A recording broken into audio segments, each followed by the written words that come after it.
Assalamu alaykum warahmatullahi wabarakatuh. Wa alaykum assalam wa rahmatullahi wa barakatuh. A'udhu billahi samil alim minash shaitani rajim. Bismillahir rahmanir rahim. Alhamdulillahi rabbil alamin. Wassalatu wassalamu ala Rasulullahi sallallahu alayhi wasallam.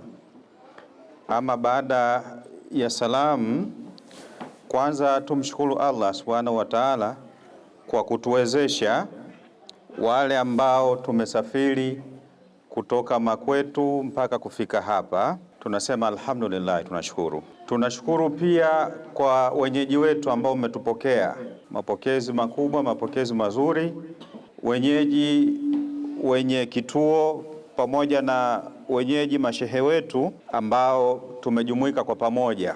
Lengo kuwakimbilia wenzetu ambao wanahitaji au wana mahitaji maalum. Wao Allah amewajalia kuwa ni walemavu, lakini sisi tunachoamini kabisa kwamba Allah subhanahu wa ta'ala ametuumba katika umbo lililo bora. Kadiri ambavyo tumeumbwa ndio ubora wetu, isipokuwa aliyekuwa mbora zaidi katika wote basi ni ucha Mungu, na hii haiangaliwi una hali gani katika maumbile yako. Kwa hiyo kwa sisi ambao ni wazima tufahamu kabisa kwamba huu uzima ambao tumepewa ni mtihani pia.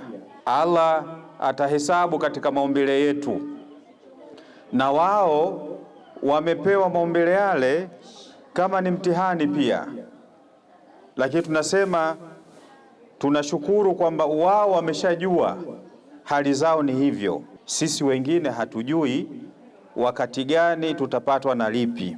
Kwa hiyo inatukumbusha kwamba kila wakati tufahamu kabisa kwamba ukimwona yeyote ambaye ana upungufu katika maumbile yake, basi ni sehemu yako ya kujiweka karibu sana naye, ili uwe naye karibu na kumpa matumaini na moyo kwamba yeye na sisi ni kitu kimoja, kwa sababu Mwenyezi Mungu haangalii maumbile yetu, isipokuwa anaangalia mioyo yetu na uchamungu wetu.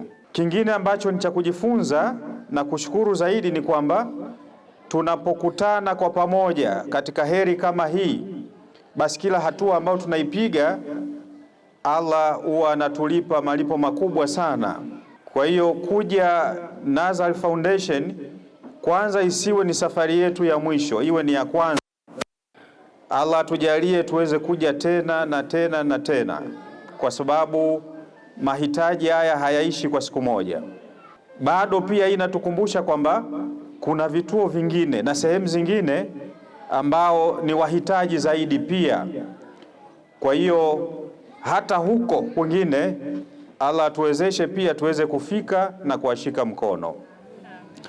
Nikirudi kwa wenye kituo, kwa kweli mmetuonyesha mfano mkubwa ambao sisi hatujaufikia.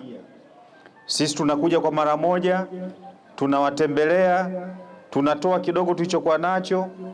Nyinyi ndio mnakuwa na hawa watoto kwa masaa 24.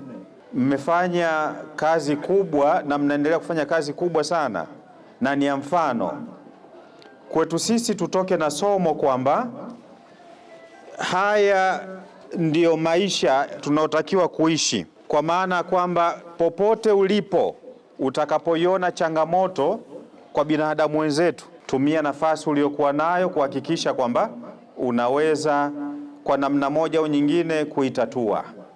Kwa kufanya hivyo, Allah subhanahu wa ta'ala ataangalia namna moja au nyingine ya kuongeza riziki yako, lakini pia fungu lako katika thawabu.